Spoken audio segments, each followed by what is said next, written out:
All right, everybody, welcome in today. So we're actually in Josh Galindo's studio, but we're doing a little Abundance to Give podcast here in Las Vegas. So I'm very excited. I mean, we've been trying to put this together for a little while, but the Josh Galindo, and if you don't know him, you're going to find out. I mean, one of the biggest flippers in Las Vegas history.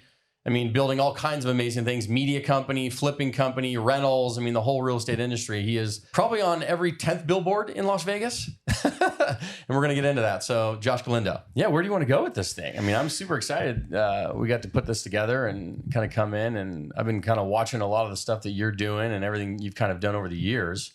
But I guess I'd maybe want to start with something specific that maybe has happened in the last couple of years about helping others, giving back, and maybe how it's affected your life in some ways positively. So I can go as far back as I began on the giving back thing because my dad left when I was 1. My sister was 3.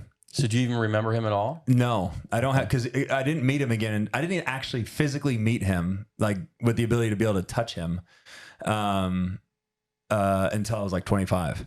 And then you got to think, we grew up in the era of like no social media. You know, right. I've met other people that their moms or dads were in their lives today, and they can be like, he follows me on Instagram, or right. I've seen him on TikTok, or whatever. Not it's just TikTok, like even weirder, yeah, because it's like they're there, but they're not there. Yeah. So when I say I didn't see him, you know, I had pictures of him that I had seen from when I was 1 year old or non-existent, you know, of him. So I didn't really. Certainly no relationship with him, but I have a point in bringing that up is my mom was super ambitious, never remarried. So essentially I was raised just by my mom and my sister. There's something I always like to give her a shout out for is I have 4 little kids today, 11, 9, 7, and 5. And wow, you're in the heart of it. You're in the hunt. Yes, I'm on the lower half. I got the whole other half to go. You're in the hunt. There you go. Yeah. So, and I have an amazing wife, Crystal, and her ability to, her ability to manage that whole side of my life brings to light what my mom went through alone. And still was able to juggle it, push and improve her life and grow emotionally and financially. And she was handling both sides of that coin. Oh my gosh, dude. Yeah. Like, honestly, it's shocking that she was able to pull it off, but yeah. So, but I'll fast forward and we can dabble in like the upbringing, but, about probably 17 or 18 ish, you know, I had no clue what I was going to do. I knew I wasn't capable of formal education. It didn't work for me. Gotcha. My brain didn't process the information the same. I became aware of that. And so I basically quit high school. I say drop out because it's got more of a wow factor component to it. But the reality is I wasn't a shithead that I just was like, school's not for me. I'm going to quit. And I remember sitting next to one of my mom's good friends that was really wealthy. And he put his arm around me and he said, what's your plan? What are you going to do? Mm-hmm. And I said, I don't know. I'm just going to work really hard because I wasn't afraid of hard work and save as much money as I possibly can. And when I have enough money to invest, I'll just start learning about investing and grow it that way. And I'm sure he's going to hit me back with, you're an idiot for dropping out. You're an idiot for not going to college. You should go do this. And he kind of leaned in on me, had this real calming, powerful tone to him. And, he just responded and said, I think that's a good idea. Wow. And I swear to you, I was like, all right, if I got his approval, I'm in, you know? Because I mean, you don't normally, I mean, you'd hear maybe more of that today than you would back then because the formal education path was the path, right? You go, you get a job, save for until you're 70 and then retire. Yep. Yeah. But that's changing rapidly. Yeah. He was ahead of his time for sure. So I bring that up because he was a mentor in my life for probably 5 to 7 years. And I've had 5 to 7, 5 for sure, solid, impactful. I've had 2 others that I took what I wanted from them.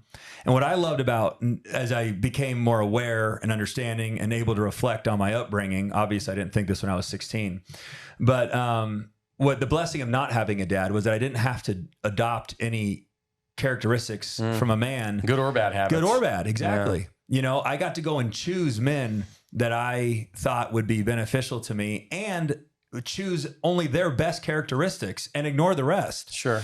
And for Well, yeah, whatever, they weren't living in your house per se. right. You know, so he was one of many mentors I had growing up, and I'm a big believer in that. So by default, to long-winded answer your story, I have been giving back to people around me since I could remember, because I just felt that that was my duty, because I would not be where I'm at today if these men had not stopped, looked at me, given me harsh criticism. Yeah, leaned into you a bit. Leaned into me, shared their experiences, their knowledge. I didn't pay any of these people. These aren't coaches. These were like people that took their free time and shared it with me. Sure. And so I do the same thing. So to identify it down to one task, I mean, I could, but my whole life is about just being open with my knowledge, giving back, and I've made more money every day, year, month, however you want to look at it, by doing that. And yeah, so, I mean, isn't it amazing how like the law of reciprocity like pays itself forward? Absolutely. And everybody, you know, I ran into a buddy of mine, Jeff Fenster. He's a San Diego guy. I don't know if you know his story at all. Yeah. Similar age as us. And, but he had started multiple companies, but he wrote a book called Relationship Capital. And it is a key to his life about how, think of relationships kind of like bank accounts. Sure. In a way. 100%. Where you have to deposit before you can ever take a withdrawal. Yep. Right? Because if you just start withdrawing and you, that's all, you ain't going to work. Yeah. So you have to deposit into people and things and give, because then at some point, maybe when you need some help, you can take a withdrawal or at least ask or something. And his entire life is about that. And that's how he's built the empire he's built with Everbowl and his other payroll companies, his media companies, everything he's doing. It's such a young age. Everbowl, the Everbowl acai company. Oh my God. You know, it's so funny. Talk about a small world. Yeah. I'm at LVAC, the local gym here. I'm walking out. There's a booth on the way out. I never stop at the booth because they're selling insurance or some shit, you know? Right. Anyway, I'm like, I'll go stop over there and just see what she kind of caught my eye and it pulled me over. So to your point about relationships, I don't just go, oh, I want to try the chocolate one. You know, it's like, you know, what is your role here? What do you do? Who are you? And she was the owner and of a franchise here. Of the franchise. And I was like, dude, I have so much respect for you to be sitting in here, grinding away, trying to make your business better as the owner. And I started talking to her about the franchise fee, what it costs to build it out, but your point is I'd opened a bank account by going, what's your name? Yeah. And then asking questions and getting to know her and depositing all of those deposits into that account. And then I was like, you know what? She goes, you could scan the QR code for a 20% off discount. I'm like, no way. Like, I'll go right now. I'll try your product. And I gave her a little social media shout out. But how funny that hopefully your buddy hears this. I'm sure he'll watch it at some point. Yeah. I mean, and they're opening up franchises all over the country now. Yeah. Yeah. She's a happy camper. She loves the whole thing. Yeah, she's all passionate about it. It's a great business model and they're doing great stuff. So that's fun. I love that. So I'll piggyback off of something that I preach to people willing to listen is that relationships, the energy that you invest into the relationship, you only get back 50%. And so if you stop investing in a relationship or anything really, but relationship specifically, you could actually build up a deficit to where all of a sudden you're like, wait, I do want to hang out and I do want to be invited. So now you know, and you think one text is going to do it. Right. It's like you haven't touched that bank account. Right. You've been pulling away for 6 months. You think one text is going to get you back? No, that one text, you're going to get back half the energy in their world. So you have to hit that. So that's what I always tell people. You could build a deficit. So it's important to always keep that energy out there. No, you only get back half of what you put out. You know, if I invite you out to 5 different things, I might get back 2 invites. You're not going to match my energy, you know, not until there's time. Sure. And then we're at an even. That's interesting. You know, I never even thought about it like that, but now that you're like bringing it up, it makes sense. You know where I learned it is, but one of my best friends, hanging out with them every weekend, went out of town or moved to Utah for college. Went to college, didn't work, came back, and he was like, dude, you don't invite me out anymore. And I'm like, bro, my whole world shifted around you not being there. And I almost forgot about you. You know, I didn't wake up on Friday and go, oh, I wonder what Eric's doing. Gotcha. You know, because I got reprogrammed. Well, I reprogrammed, you know, to my new best friend or my new whatever. And so he had to reach out a few times to help reprogram me back into realizing that he was a part of my life. And then it became natural again. Gotcha. And I was like, man, You can, yeah, I don't know. I guess I self-reflected level on that. up, dude. Yeah. No, but that makes sense. I mean, yeah, if you go years, I mean, I even think about some of my best friends from when I was younger. I mean, I can't expect to make a call up and be like, dude, let's go hang out. Yeah. Just be like, where the fuck you been? Right. You're going to have to dig out a little bit. Yeah, or I got family, I got other plans, I have things going on. It's going to take time to work yourself back in it. So tell me tell me the name of your podcast. Abundance to Give, A to G, right? But Abundance to Give. Yeah, and we started that. It's probably been 2 years now. And I think we were chatting just before this, but how that even came about was really inspired by Mr. Beast, meaning the concept of, there's tons of podcasts out there in the world that interview successful entrepreneurs about give me your strategies, your tactics for success, your 5-point plan, sure, all that other stuff. And I said, that's great. And you can get into that. But I said, one thing I've always seen with very successful people, they always have a common denominator of giving back, helping others that has led them to that path. Mm-hmm. And so that's why I always like to ask people, like, where has giving and helping others like led to an abundance in your life, hence abundance to give. Sure. And then Mr. Beast, obviously being like the main giver guy, the guy's giving out $1 million or Lambos or whatever else he's doing. I mean, I think right now he's got some big deal he's putting on with like a $5 million giveaway. What is it called? What is that? Oh my gosh. Oh, Amazon Prime, because he has a TV show now. Oh, wow. Getting launched on Amazon Prime, and if you guys come on, you win $5 million. What the hell? Did you see the one in the shopping in the grocery store with that guy? Okay, so he had however many days he stayed in the grocery store. He got like $10,000 a day. Oh my God. And then the guy was going so long, and he could only survive off of what was in the store. Sure. And eventually he started going through he could sell. That's what it was. The grocery store had like $5 million worth of goods in it. And so each day Mr. Beast would roll up and go, what do you want to give away? And then you have to survive on the rest. Oh, wow. So he gave away, different things. And anyway, the guy lasted so long that Mr. Beast had to start to make it more challenging. So then he turned off the power and the guy was okay with it. And then I think he turned off I even think the water, because he was down to like making a makeshift shower and unbelievable. Anyway, yeah. So the guy walked away though with like a few $1 million. Wow. It was incredible. And I actually watched it. I was like, this isn't my scene at all, but it was so fascinating. He's 10. I don't even know if he's 10x in the money he gives out or whatever now, but one of the best ones I saw was the Uber one where he gave away the Lambo at the end. No. You guys remember that one? So Mr. Beast goes and he has like 10 different cars, a Honda Civic, crap beaters, a Pinto, whatever it is, handful of them. And then he drives people, picks them up. He's the Uber driver. I love it. Picks them up, drives them to their destination, gives them the car at the end of the destination. So, which is great, for a few cars. But then he picks this one guy up. The last one he pulls up in a yellow Lambo. Picks the guy up in the Uber. SUV or like Lambo? Lambo. Okay, so now this guy's got to be like, I got to sit next to this dude. Yeah, and he's like trying to put these things together. And by the end of it, he gives the guy the keys. Wow. And the guy's just like has losing his mind all over the place. Could you imagine? I thought that one was good. There's so many good ones. And he's got his Squid Games and all these other things going on. He's a creative, that's for sure. But yeah, he's giving away more money than you can fathom, and he's made 50 times that. Right. So that's why I always say abundance to give. Yeah. Yeah. The more I give to others, the more I look out for other people, the more the world gives me good. Yeah. I think it's a gratitude play. I always tell people to operate from a space of gratitude. 100% every day. Well, what Even is if you got a bunch of gratitude? shit going on, I mean, just find a way to be thankful for what you do have, not what you don't. I always say that even at the most basic, people forget health. Like there's so much. I know that now with the shoulder getting repaired. And this isn't even that big of a deal in big, in big perspective. Well, you don't realize how bad you need a shoulder until you don't have one, right?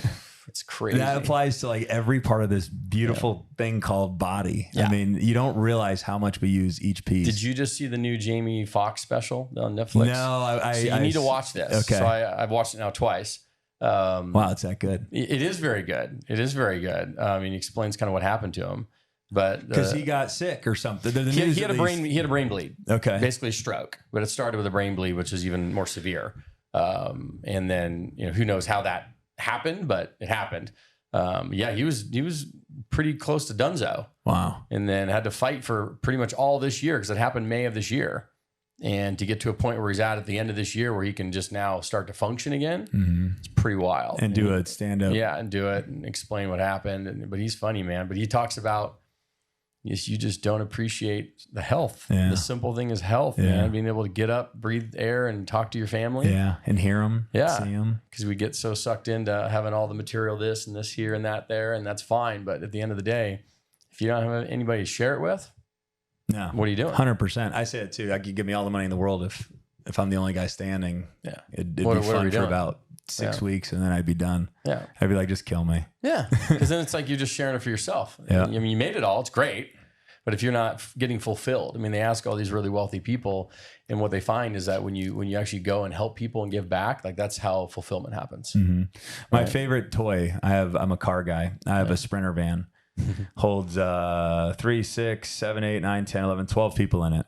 And it's my favorite machine. And I always tell people, if things go really bad, that'll be my daily. Like that's how much I love it. Yeah, I mean, but what it is, surviving and put a little refrigerator in there. Oh yeah, a little kitchenette set. Is it brings so much joy to so many people. Yeah. That's why I love it. Yeah, my Lambo is probably the least fun car I have. Yeah, but they're incredible. But you're right, because you fit you and somebody else in it. I mean, I don't know how well the ride rides. Oh, but, it's horrible. You know, all of bounces all over. I'm a Porsche guy. Oh yeah, I've always been a great Porsche car. guy. Any of the Targas, 911s, the turbos. It's like always my favorites. So, where were you born? San Diego, California. All right, born and raised. But it's funny because my dad did a lot of building out here in Vegas in the late 90s, early 2000s. Okay, I mean, he did a ton out here in Vegas. What product was he building? Apartments and then tilt up, like warehouse tilt up, but mostly apartments. Okay. I mean, he probably built almost 2,000 apartments out here. Wow. So he probably knew all my mentors. Possible. Does Taberti ring a bell to you? No. That's you know, right. Kylie? John Kylie? John Kylie's a hard money lender. Yeah. My mom was, he was a shark. He's old school. He's old school. He was a real gangster. You know, before he was legit, he was a legitimate loan shark. Yeah. I mean, I remember going to his offices out here and we walk in, he's got the gold chains on, and rings and all that stuff. I'm going, Jesus, that is this so guy funny. mob? Yeah. Like, is this guy mob? Did you ever meet his partner, Randy Edwards? Yes. Yep. Randy's a good friend of mine. He is? Yeah. Okay. Yeah. You'll have to tell him. There we go. It's been years since I've seen Randy, and he's a very good dude. Is he still pretty healthy and doing all that? Yeah, okay. he is. Yeah. So, I mean, my dad, unfortunately, he went through 4 different market cycles, right? Survived all of them until the financial crisis. And that pretty much took him down. I mean, that was a tough one to survive. And he went right through it with John Kylie and Randy Edwards. Randy's very familiar with it. Because my dad lost, everything at that point. And obviously investors, I lost a bunch of money with it too, but I didn't get wiped out. But yeah, investors got killed. A lot of them out here in Vegas. Right? Randy was part of that. It was pretty devastating. My mom was in it. Pretty devastating. And so, you always feel bad when you sit there losing investors' money. I mean, I think it put a stain on my brain of like, don't lose your investors' money. I care more about investor money than my own money. Don't lose your investors' money. And it's amazing.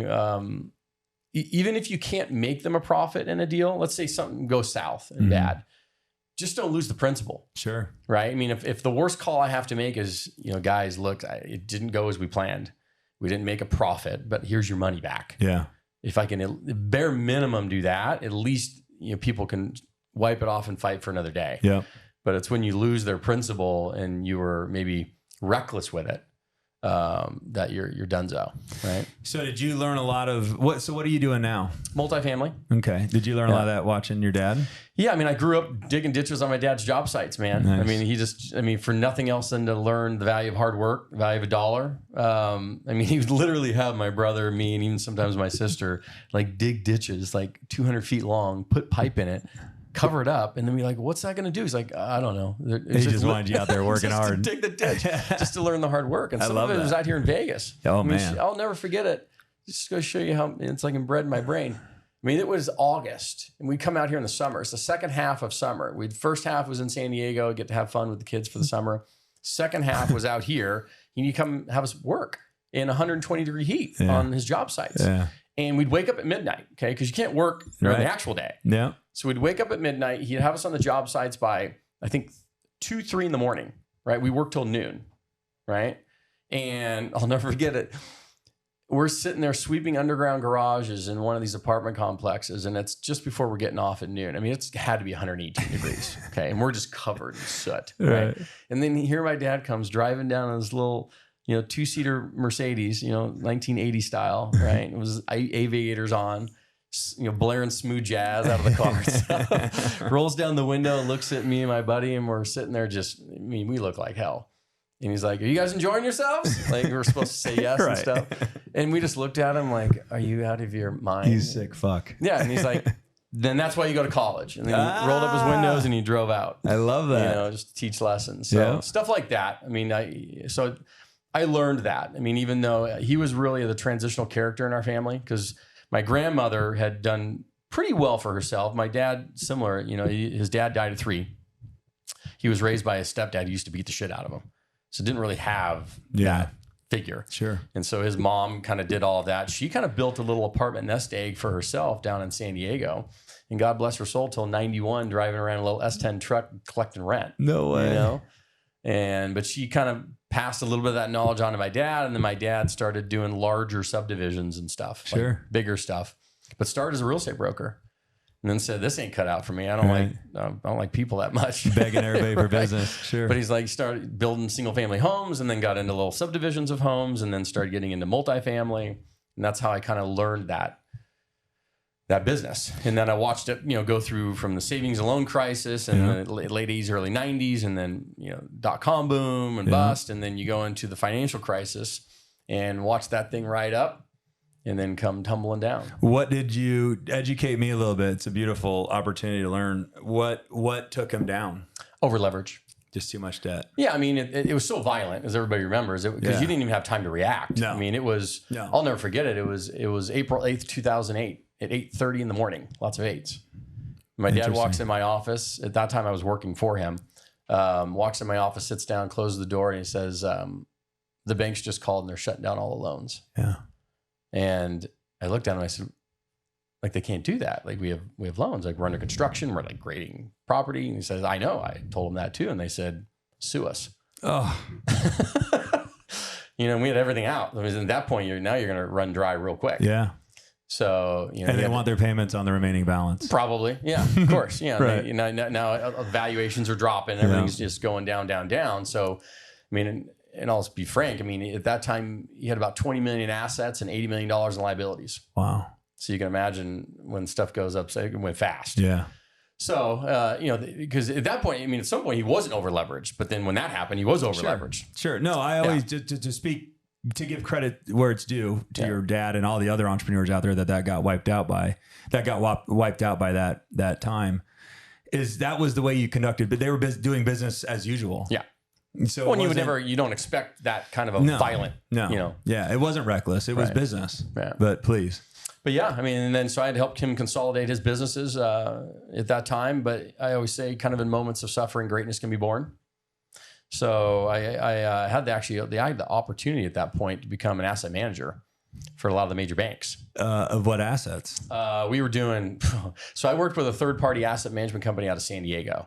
And we were handling Chase, EMC, B of A, Countrywide, WAMU. So houses? Oh, yeah. Single family. Oh, you were crushing condos. it. It was an asset man. So I was on now the bank side. Okay. And then you start to learn how irrational those sons of bitches are.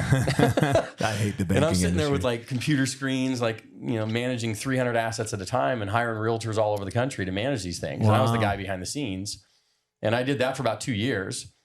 But then I had my broker's license and I realized, I saw it going from foreclosure and REO to like short sales, right? Like the momentum was shifting. Yeah. I'm like, oh, wow, I see this going. So now the homeowner is going to control the transaction, even though it's still distressed. Yep. The homeowner controls it.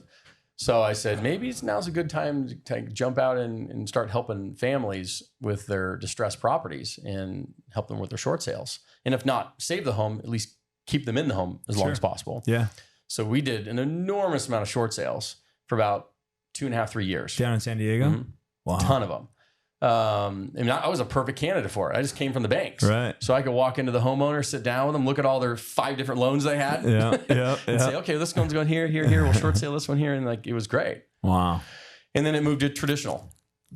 But also at that time, that was 2010. And, I was getting my ass handed to me because I was in real estate, but I also knew we had to buy properties. So I went to a buddy of mine who was in tech, right? He wasn't really a real estate guy or anything like that, but he wasn't getting hammered like I was. And I said, Chris, here's the deal. I know we need to buy property. I don't know how we're going to do it. We just need to buy property. Yeah.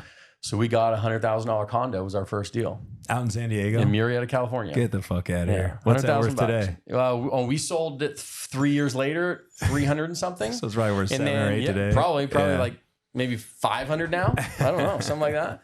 And that was our first rental property.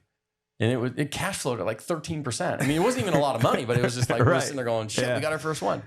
And so he brought in the down payment because I couldn't at that time. He signed on the actual loan. It was a $75,000 loan, not a big loan.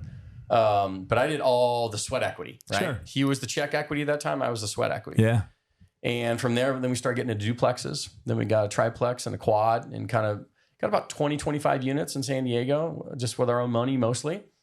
But then you run into the whole problem where you're like, oh, like we're running out of our own money. Yeah. So then you start looking, and I came into this great idea, like, okay, I ran across this YouTube video. They were talking about OPM, other people's money. And I'm like, that's a great idea. So how does that work? You know, how do you leverage other people's money with your money to go scale and buy real estate? So that started the whole world of syndication. Okay. And learning that from the inside out, the SEC and the PPMs and the whole 9 yards of doing, larger syndications with apartment buildings. And that's what you started that when? That was 2018. So we went from say 25. Yeah, we went from boost. 25 units in 2018 to now being at around 685 today. Wow. But our goal is to get to 10,000. Sure.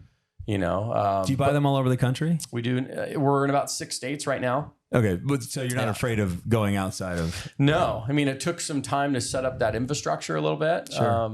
And obviously you got to be okay with traveling a little bit, but it's mostly Midwest and West, so that way I'm like just a 2.5 hour flight. Yeah, it's I would call it a bunny hop flight, but a 2.5 hour flight in a direct flight, so that way I'm there and back, and I can do that.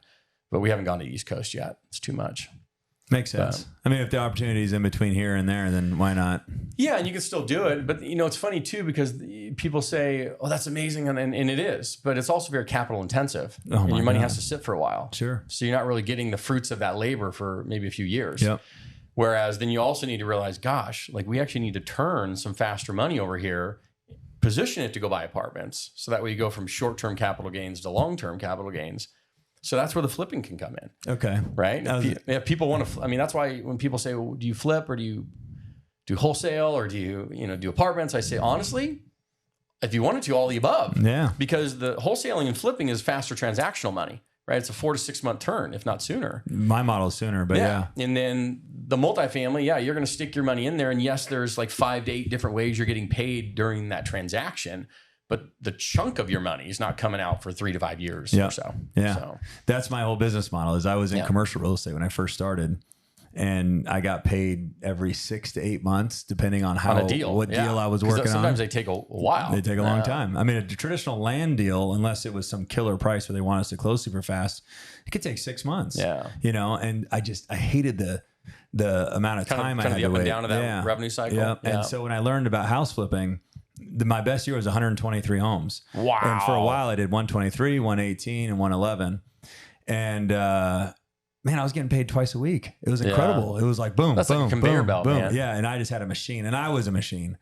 Actually, I had a machine, but it was only 2 other people. It was me and 2 other people. Did you sleep? No, I actually had to give some context to how hard I was working. Is Crystal sat me down and says, your wife, my wife says, if you can't give me from 6 a.m. to noon on Sundays, then I don't know if I'm in the right marriage. Wow. And I had to give it to her. That was how, I was nonstop. I was 6 to 10. And then my partner, he would come in at like 11 and he'd go till 2 in the morning. So we almost had 24 hours of every day handled. And so a deal couldn't pop out in this city without us being on it. And so, those were my, but so, and then I got into buy and holds so the flipping business is incredibly, taxing. Yeah. Labor intensive, mentally you gotta be on it. You gotta be on every second of it. You gotta be on it. I was actually watching one of your YouTube videos about how you sit there and you write on the walls inside the properties to make sure that the worker guys don't fuck it up. Right. Because they'll fuck it up 3 times and then they'll blame you all 3 times. Right. Then you want to charge you more. And then they want to charge you to fix it. Yeah, right? exactly. So you try to get ahead of that. That increases speed and then saves money. So flipping houses. And then as a good one would come by, I just started saying to myself, if I can't duplicate that price in this market, this was back in 2014, ever again for this product, you know, condo, single family, then I have to buy it. And then that was how I started buying rentals. And then what that did is that really filled in the divot of the career. Yeah. So cash flow is everything. Then I became obsessed with cash flow. And now I just use my flipping business to buy more rentals, and then the excess cash flow from my rentals to buy more rentals. Is it mostly single family? I only do single family. Okay. And I can't speak negatively on any other type of real estate because I don't know it. I own this building, but I also operate out of this building. Right. I'm here every day. I like the consistency around commercial, meaning like my tenants pay every month. You don't talk to them. They have, you know, this guy next door's got a 23-year lease. Everybody else is solid. But my concern, and I always tell people this, is the payment on this building is $17,000 a month. Okay. It's $13,000 principal and interest, and the rest for property taxes and insurance. Yep.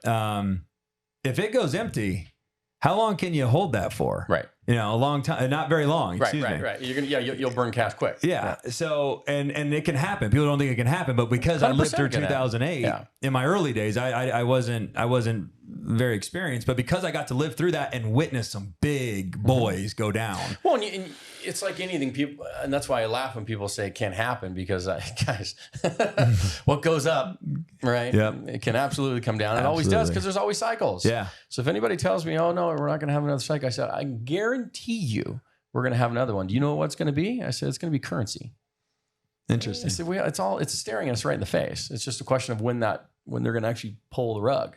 Right, which is why you have the big problem going on with BRICS, right? And Trump's fighting that and trying to protect the dollar, right? Because if the dollar does not remain the world's reserve currency, if that changes, we are fucked. Yeah. If you want to see all shit break loose, watch the dollar come off the world's reserve currency status. So let me hit you with, and you're going to see some real my response to you saying that. Yeah. That can't happen. So educate me on how it can, because I'm sure. Yeah, so right, and you're right. Under traditional methods, the U.S. has a pretty good stronghold on wire transfers, the SWIFT banking systems, and a lot of banking systems around the world. Oil, you have the petrodollar, all that stuff. But as our debt continues to go up, and now we're at 36 trillion and climbing every single day, and at some point, people begin to say, they're an over leveraged. Like we may need to start looking at at least start protecting ourselves a little bit better, and maybe pulling off a little bit more, maybe over here, a little over there. So not relying on the dollar as much. That's how it starts. And then you have other people, other countries, like the BRICS comes out, right? And you get China and all these major players, right? Major trading partners around the world start colluding together. Yeah. And they're like, well, you guys, if we collude together, then we can start to pull other people off the US dollar. And then maybe if we're strong enough, at some point, we can just do it with this and not with that. And then their party's over. Now we take them off this world power status. Shit. And that's how it goes down. And then that would be devastating. I don't know if and when that happens, but because they're trying to work really, really hard to protect that. But that is the glue holding our ability to print money. If you don't have the world reserve status, we cannot print the way we're printing. Got it. The party's over. Yeah. Because now you don't see. Now we're able to. What's happening is we're able to print the money to pay the interest to ourselves, right? Because it's all internal. It's like it's like a big ass internal Ponzi scheme. 100%. We're printing the money to pay the interest to ourselves, to go back to ourselves, to print it to ourselves, to print, right? So it wasn't until COVID that the money, the velocity of the money, actually got into the public's hands. Yep. Where they printed money and actually gave it to you and you and me, and like PPP and all this other crap, right? Yeah. So now it got into the public's hands, which means the velocity of money went up. And then what happened? Inflation. Yeah. And that's what we've been screaming about the last couple of years, because the velocity of the money actually ticked up, because it actually got into the system where people could spend it. Sure. Whereas before it was just being printed, paid the US government, went right back into printed, paid the US government to like stay. That's all that was happening. I love that. That's why I can't even get mad over like my tax dollars. It's like our tax dollars don't do shit for the government. They don't even need to collect our money because they're not using it to fund the government. Yeah, they're pulling from the treasury. $2 trillion deficit. Right. And I think we bring in like, I don't know. I think I read somewhere it was like, I don't know. I want to say it was like $600 billion in taxable revenue. It's more than that. Is it more? Okay. But it's whatever it is. But it doesn't cover our bills. We're not even close. Right. So we go over to the treasury and we print more. Yeah, print it. So if you could do that, you could do it without. Well, and the irony of it is most people think, oh, like China and Japan and all these countries own us. And that's not true. Actually, China has a couple $1 trillion of our debt. Japan has a couple trillion of our debt, but the vast majority of our debt is actually owned by life insurance companies, hedge funds, all these other people, mostly US-based companies. All right. Good fact. Good fact. That is where the cycle changes. You're going to have a currency change. What are they doing to keep it? They want to maintain. That's why they're coming out with the digital dollar. So I don't know if you watched how this happened very quietly during COVID. I heard about it. The Chinese digital yuan came out, right? So the Chinese unleashed their digital yuan because they'd love the yuan to be the main player. It won't, but they want it to be. And then just behind that, Jerome Powell came out and he says, well, we're starting the digital dollar. That's where I heard that. And right behind the scenes. And so what they're trying to do is mask it. And then they want to protect the world's reserve currency status. So they'll protect it through the wiring system. So the SWIFT, right? SWIFT banking systems and stuff. Like you can't really wire money internationally without that. So that's why they are concerned about the crypto markets. Because you have something completely decentralized and you can start sending money through these decentralized systems. I mean, that's what Russia did, right? They started, when we started squeezing their stuff because of what they did with Ukraine, well, they just started going through the crypto markets and started selling their stuff through crypto markets to make the money back so they could go fund the war. I mean, but the US can't control that, right? So they're worried about that. So once they lose control of the currency system, you lose the power. Do you think that they're going to embrace crypto so they can regulate it so eventually they can take it over and then convert it to the euro or the digital dollar? They're doing it now. They're trying very, very hard. So that's all the purpose of it. Yeah, you see even Trump right now, he's very currency focused and crypto focused. He's bringing in the people for that. Yeah. So it's not a bad thing, but they're going to come in and wrap their arms around it because they realize it's going that way. Transform it into what they want. You either fight it or you get on board. Yeah. And then you do the best you can because they're not going to really be able to control like Bitcoin and Ethereum and some of these other ones because they are completely decentralized, but they can play the game along with them. And at least that way they're not completely, hey, no, it's the dollar. No, it's going to be all the above. Okay. Now, so I hear all this stuff. I hear this stuff all the time. There's always something in the news cycle. Yeah. Do you change one thing on how you do business until it changes? You change one thing on how you do business until until that change comes. So there's fear. Yeah. You just identified it. Yeah. It's real. Yeah. It sounded all very logical. And actually, based on my research too, I see it. Yeah. I just don't know when it's going to happen. And if it happens. So how do you hedge against it? Is that what you're asking? Do you hedge against it, or do you just conduct business as usual? No, you have to hedge against it. And the best way you do that is always with tangible assets. Right? Tangible being real estate? Anything tangible. Okay. I mean, it could be, bullion. I know that, we have gold stashed, like physical gold, not like a ETF in the cloud gold, like physical gold. If you're going to have gold, it needs to be fucking touchable. Physical gold in a safe next to a gun. Right. That's your gold. So bullion, real estate, commodities. Anything tangible. You could be rice for anything. Just something physically that can barter, can move, can transact in any currency. So you actually adjust based on that type of news. Because, it's not that you stop dealing in cash or don't have cash in banks, but you would want to limit your amount of physical cash in banks. Interesting. Right. So I tell people, like, from your personal finances, I wouldn't have any more than 6 months of reserves in physical cash in a bank account. Anytime it gets above that, you go put it in something tangible. Let me pick your brain on this. So I live my life in reverse. I have a bunch of real estate. I have lines of credit on all of them. That's in order to maintain some form of liquidity. Yeah, and you fund. Yeah. Yeah, I use my lines of credit to fund my business, my life. When I bring in new money, I pay it back, and then I pay them down. My goal is always to keep my lines of credit as low as possible to reduce the debt service, and so that means I don't keep any cash in the bank. Gotcha. But I'm still susceptible to the bank calling if the whole thing collapses. Right. Then my access to cash, aka think about it. Any time there's a pull on the economy, you can go back to the financial crisis all the way through COVID. You could take those two big events, right? What does the capital markets do? They go. Yeah, right? They shut down the credit cards. They squeeze your lines of credit. Yeah. They all of a sudden you have. Anytime that there's any big news, I go to the bank. I tell Crystal, I go pull every single line. Yeah. Because I saw that in 2008. Yeah, and they were cutting people's lines. That's right. Yeah. Because they want to preserve their capital and they know there's going to be run on things. Yeah. So of course they're going to squeeze their lines to protect their ass, in turn screws you. So you absolutely want to be somewhat tactful with that because that the first thing happens if there's any kind of big event, the banks are going to squeeze capital lines. Yeah. No, Period. I got a text from my guy at a small bank. He goes, "Why did you just pull your entire line?" Because you guys are going to tell me tomorrow you're going to not pull my line. You know what it was? It was when all those banks were failing. The small banks just recently. Well, the one in San Francisco. Because I don't want to get a call tomorrow and you tell me my line's gone. Yeah, that's why. Right. Yeah, that's so funny. Sense. What do you like to do on your fun free time? What's your I mean, you got four kids or three? I got four. 4 kids. Yeah. I mean, so what does a typical Sunday look like with daddy and 4 kids and wife? So they're all in club soccer. Similar to mine now. Yeah. I specifically say that because rec soccer is one thing. Club soccer is a whole nother demanding thing. Yes. Now you got some travel in that. Yep. Travel. And so, you can have one weekend of our biggest tournament. If all the kids are in a tournament, we could have 12 games in a weekend. Yeah, so we could wake up. How many nannies do you have? None. My wife won't let me help. Won't let me get her any help. What? She just pushes through. God bless her soul. I know. That's insanity. Yeah, the only level of help that we have is a housekeeper that comes to the house once a week and does and also does laundry. A lot of people have like a house cleaner. Sure. But the fact that she does laundry is a huge step.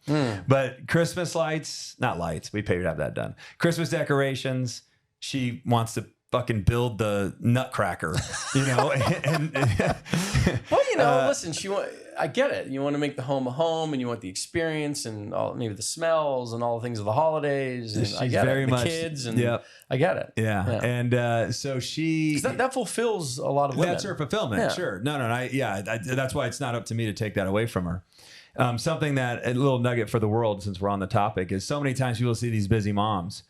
And they're like, can I help? I'll watch the kids. The last thing that busy mom wants is that task taken away from them. Gotcha. It's like, why not come over and say, I'm going to do the dishes, and then I'll leave. I'm going to cook a meal. I'm going to cook a meal. I'm going to do the laundry and put it all away. I want you to go and enjoy your kids. But so many people go to kids as if that's the burden. To a mom, that is not the burden. That's the beauty. And all of other life is the burden. So if anybody really wants to be of service to a busy mom, find a task in her life outside of the children to show up and perform. Can you think of a very specific story anytime in the recent, past that you thought you were going to lose your mind from your kids or the day going on, or it's just a bad moment? How you got through that? The thing is, for me, I've been through so much bad. I'm giving you I haven't even given you one bad story yet. I know. Well, that's next. Okay. Dad left when I was 1. I told you that, but that didn't really hit until I was about 8 when I realized I didn't have a dad, because I started comparing myself to other kids that had dads, and I was always being dropped off by mom and blah, blah, blah. At 16, I was expelled from every school I'd ever been to. RPC'd so many times I couldn't even count them. Do you think, and I know the answer is probably yes, but if you're comfortable chatting with it, I'm an open book. What do you think it affected you mentally, not having that dad? There's a lot of factors there. It's a great question, and I'm pretty self-aware of what took place. Is first and foremost, I think, by not having a dad, and I don't know if I quite knew this until I became a dad. But I remember the fear is I always felt weak. I always felt a little bit vulnerable, and my older sister was 3 years older than me, so I was really, a 12-year-old kid in middle school. My sister didn't go to school with me, right? Other than in elementary, 1 through 5. Gotcha. So I wasn't with her in middle school, 8th grade through 6th through 8th. Didn't you? Yeah, I felt really, and so then by default, you create a self-protective mechanism, and what it was is to be overly tough and strong and try to, peacock up, to make myself appear scarier, bigger than what I was, which required me to take more risks to prove to my peers that I was tough and fearless, but also put me in a lot of really bad spots. I'm fully accountable for putting myself there, but that's what it was. So first and foremost, it roots down to that, because you got to think, my son, you have children, 2 kids, yeah. 2 boys, girl and a boy. Girl and a boy. Yeah. Your boy, no matter where he goes in the world, even your daughter, obviously, but I'm talking just in reference to myself growing up.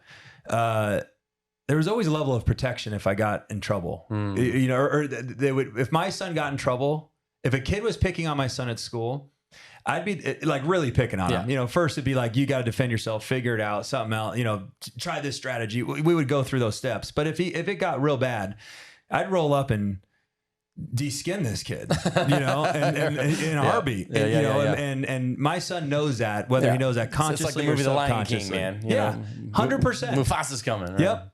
And so I never had that. So you start with that, then you develop self-limiting beliefs. Why did dad leave? You know, you always ask yourself, why did dad leave me? Have you ever gotten that answer? I tried when I met him, but he just couldn't go that deep. And I'm a deep soul. You know, I'm a deep thinker. Does that still bothered you today? No, because I've healed a lot from it. I've gone through an ungodly amount of therapy to heal this wound in my life. You ever done hypnosis?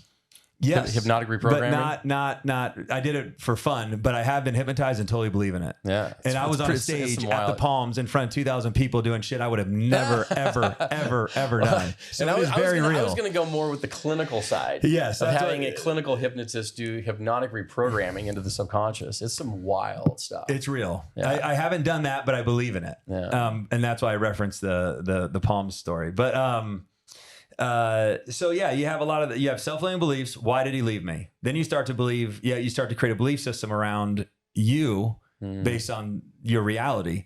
So dad left because I wasn't worthy. For whatever reason, I chose the word worthy. Sure. I could have said because I'm a bad kid. I could have said because I'm weak. I'm not, whatever it was, doesn't matter. But I chose worthy for whatever reason. You were 1 year old, man. That conscious, yes, right. And logic would prevail that, well, I was one. Of course, that wasn't what happened. But at the time that you're developing these self-limiting beliefs, and that's the problem with self-limiting beliefs and any of that programming, is that it starts based on one event that happens in your life. It could be 5, 8, 10, 15, 25, whatever it is, but that's a hard reset, a hard reprogram to your psyche. And unfortunately, you will manifest into your life destructive results moving forward forever based on that one time in history.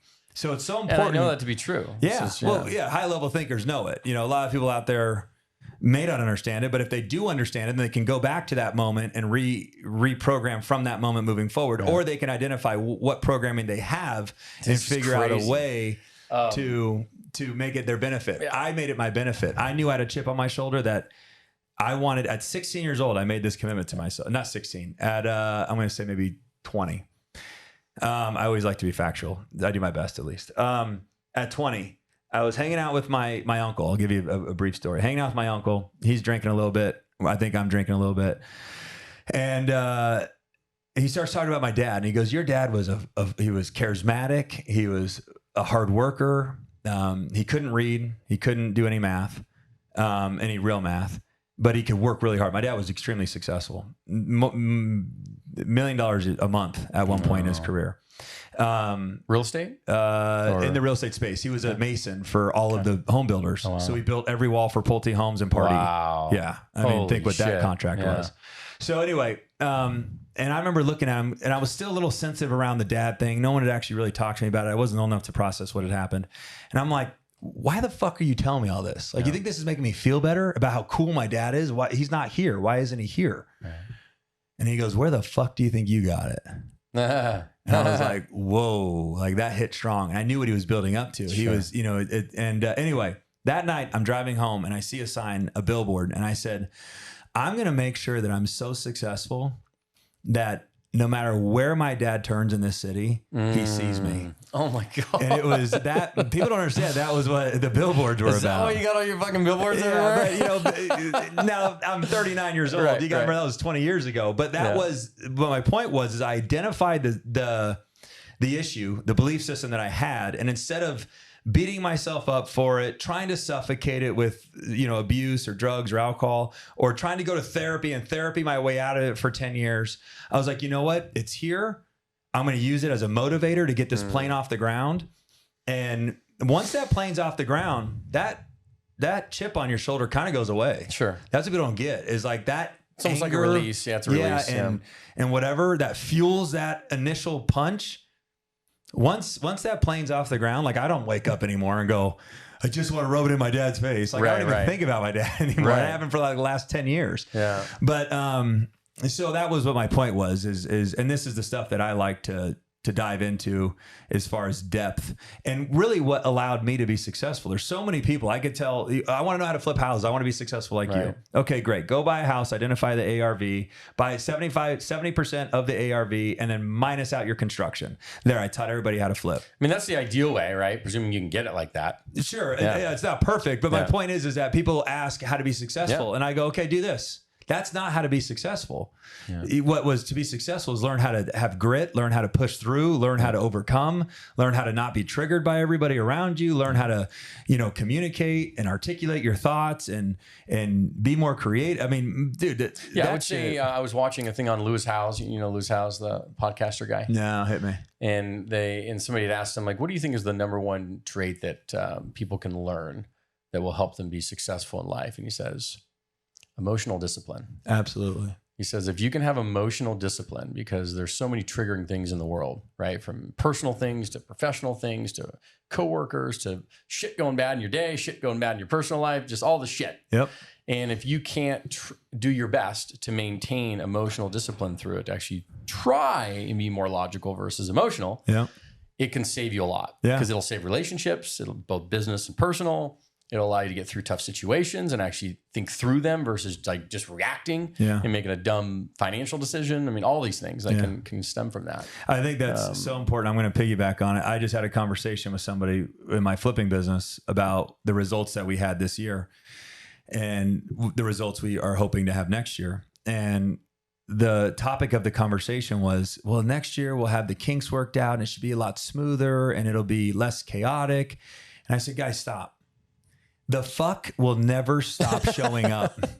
You kept calling it the shit. I was dying to jump in and call it the fuck because that's what it is. Never stop showing up. The fuck will never stop showing up. It will show up forever. Yeah. And it's like this unrealistic expectation for the world to think that in time things are going to get smoother. In time things are going to get it'll just be another fuck. It's another fuck that's going to show up. And what we have to get better at is what you just said, is our ability to lean into the fuck, is our ability to respond to it, is our ability to navigate around it. That is what's going to get better. Not your systems and procedures are going to eliminate the fuck. That's always going to be there. Yeah. It's how we respond to it. Yeah. Elon Musk's wife, or one of his wives. I don't know. Anyhow, was interviewed and she was asking about something about Elon and stuff. And she said, listen, for you to be an incredible entrepreneur and successful entrepreneur, you have to be able to take a level of stress that would be blow most people's heads off their shoulder. Okay. And be able to operate in that with emotional discipline. Yeah. Because if you don't think that the richest man in the world has not dealt with a level of stress when he's sitting there telling you that he was 4 days away from going completely belly up on Tesla, until he got a contract for $2 billion or whatever it was. And if he didn't get the contract, you want to talk about stress? If you don't get the contract, boom, like it's that close.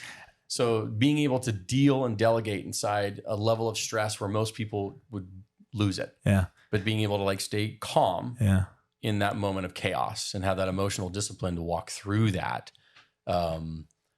is tough. But they said that's where the true entrepreneurs can go through it, especially if you get into tough waters, difficult financial times, difficult COVID. I mean, you name it, all these things that are going on. And if you can't maintain when you're going through that chaos, most people will lose it. Stress, your ambition. Everybody's ambitious, right? Everybody talk to. You want to be a millionaire? Yeah. Okay. Till they get kicked in the face. Your ambition is 100% capped by the amount of stress you can withhold. Period. Everybody's ambitious. Everybody wants to be successful. Go give them 15 tasks and say you got 5 minutes to figure them out. They won't be able to do it because their stress, however much stress they can absorb. It's exactly what you just said, but this is the way I look at it, is however much stress you can absorb is where your ambition is capped. Period. It's just that simple. So yeah, go be ambitious. But if you can't drive fast, text, read a news article, and talk on the phone and make sure you know where you're going all at the same time and do it safely and logically and rationally, and then no, you need to just drive slow. I love it. What is one of the worst flips you've had? Oh man. Actually, let's start with this. Do you remember your first flip? Yeah. Okay. 100%. It's like when I sold my first house, like when I was a realtor. I remember the first house. Biggest piece of shit ever. Yeah. But I sold it. Yeah. And I think I made like $2,000. Like I didn't make any money. It wasn't the point. But you learned a lot. Yeah, correct. Your first flip. First flip, Pacific Terrace, 1357, It's 1357. I'm pretty sure. Pacific Terrace. Single family home? Yep. Single family home, about 19 to 2,100 square feet, 3-car garage, 4-bedroom, pool, nothing else real special about it. I buy it at the auction. I went and partnered with my buddy. What year was this? 2008. Okay, so right in the heat. Yeah, right in the heat of it. And put together the money between my buddy that was growing weed. That was how he made a living. A trust fund kid and me. It was 3 of us. We put all the money we had together, went down to the auction, bought this house. I remember we're the successful bidder. We go to the house. I open the door and I ended up fact checking this story, but basically it was a second home to somebody. There was a water leak when they were out of town. They came into town to enjoy their second home, opened the door, saw the mold everywhere, literally shut the door, got back into a taxi because they left their minivan in the garage too. I mean, they left everything, shut the door, locked it, and never made another payment on it again. Wow. There was so much mold in this house that I touched the corner. It was these tile countertops, as I'm sure you're very familiar with. I touched the corner of the countertop, and the wood on the island just collapsed, and the thing just. God. That's how much it had eaten through. Okay. So how did you manage that stress? That was that moment where, I just always look at it. And I can turn this on and off. It's a tool that I have that I think people don't have it, or they think they're going to die if they tap into it. It's like, I have to win on this deal at all costs. Like if I shit the bed on this, my investors that I put together on this deal will not buy another home. Right. First. Second, because I always go first with investors. Second, if I lose money on this, that was the last money I had. Right. I just don't think people are uncomfortable enough being broke. Like if I would have lost money on that house, the level of uncomfortableness in my life, there was no going back to my mom's house. There was no going to live with my sister. There was no living with my girlfriend. It would have just been devastating. And it was a fear that I had that was like, almost. Then you pulled off the WIT, whatever it takes. Yes, whatever it takes. And I did. And you know what I did in there is I was like, okay, we have a severe mold problem. So I Google how to resolve mold. I go and buy a whole hazmat suit, a mask and everything. And I'm in there I tape off the... Did you have to pull out all the drywall and everything? Yes. Okay. Yeah. And I did it. Yeah. And I bagged it myself, and I taped off all the vents. I taped off the staircase to make sure that the mold spores didn't go upstairs.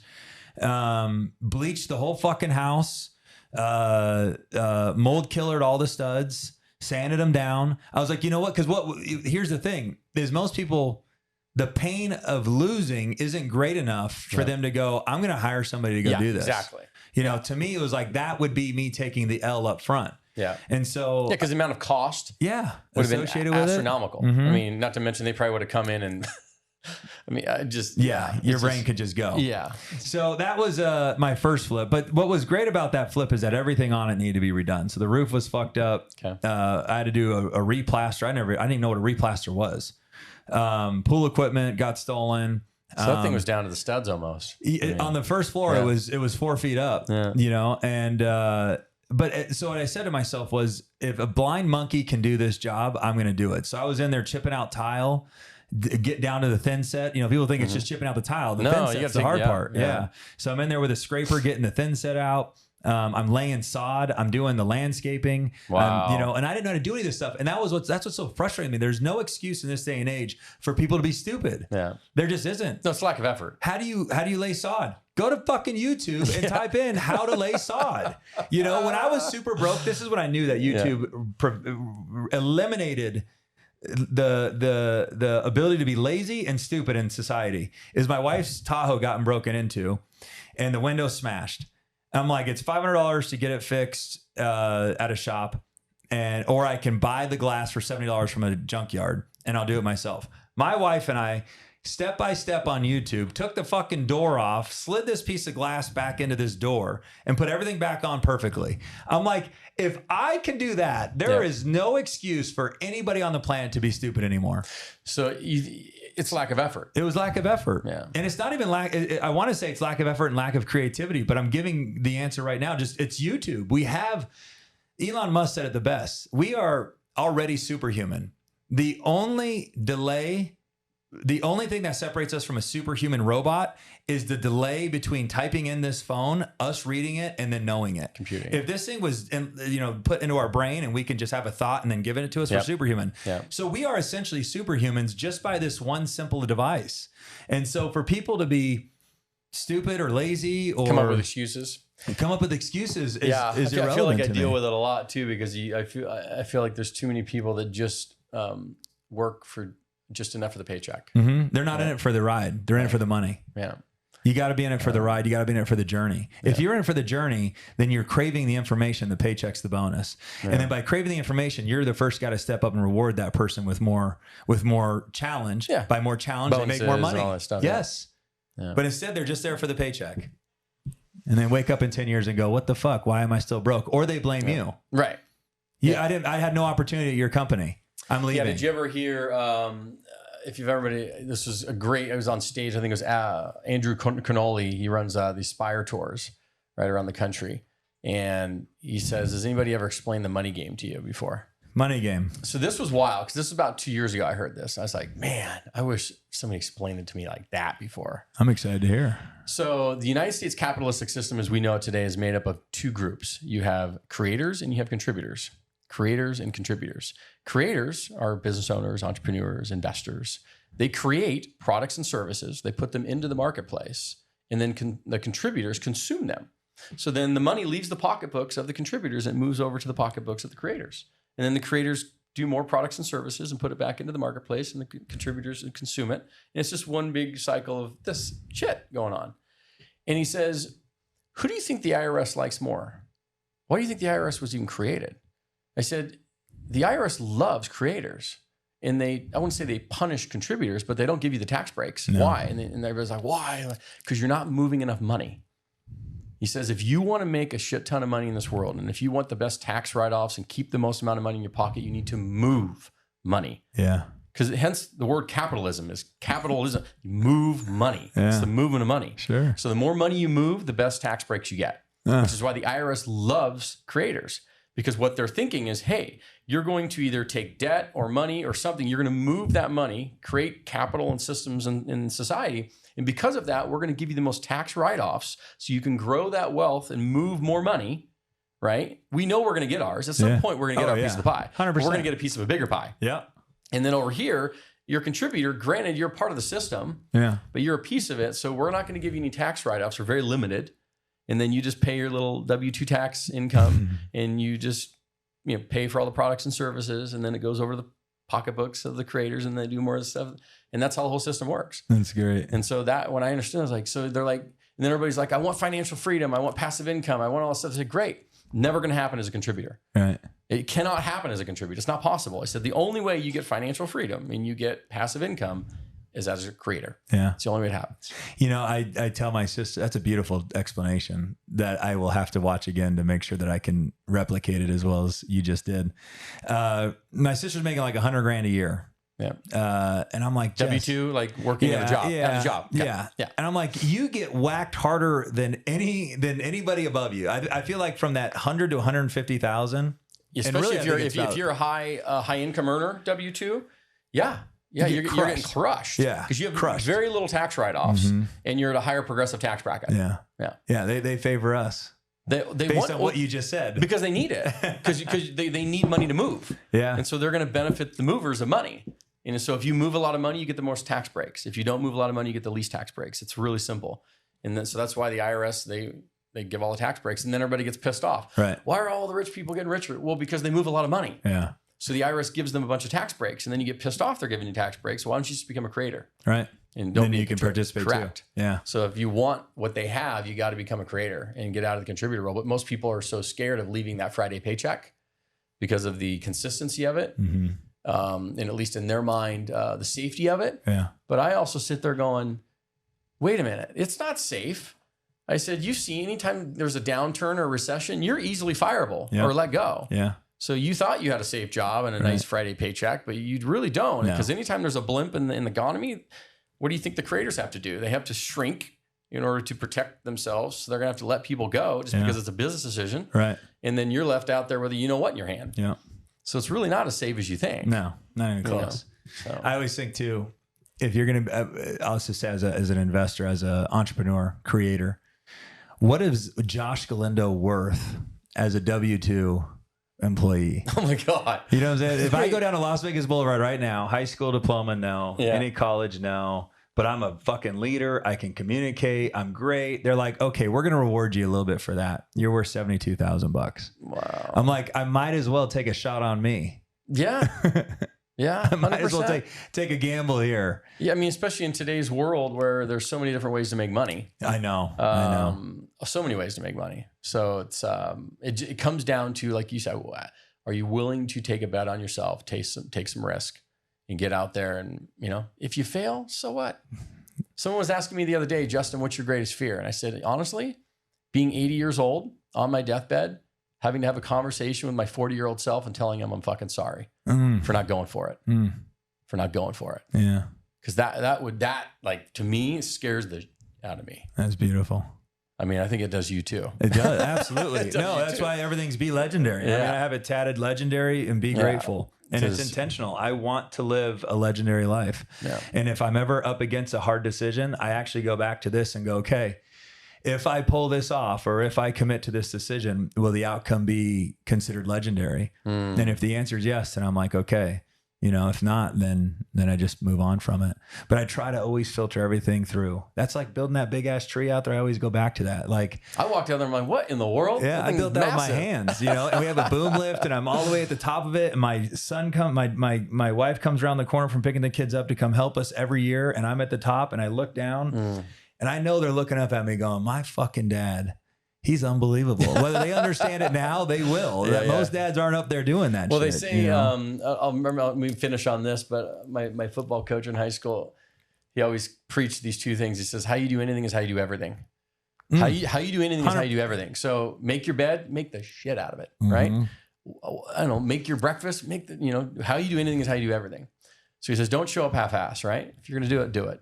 The other thing was 100. He says, everybody talks about giving 110%, 120%. That's not physically possible, but you can give me 100, meaning when you're here, you give me 100% of your effort, 100% of the time you're here. Once you leave here, go do whatever, but just give me 100. It's a beautiful nugget. Let's leave it there. My man. This is fun. Yeah, this was good, brother. We didn't get into your shoulder or what else you got going on. All right. But Must be the gimp over here. People are like, why is he scratching himself so we much? might have to do, he has a shoulder injury for the record. But maybe we should just commit to another one. Yeah. I mean, I'm sure we could go for 4 hours just talking about some crazy deep life stuff and, family and kind of what moves people. Cause I'm always very interested in, what makes people tick. Yeah. Fascinated in humans. and then how giving and giving back to others has created great things in their lives. So we'll have to do another one, guys. Peace out.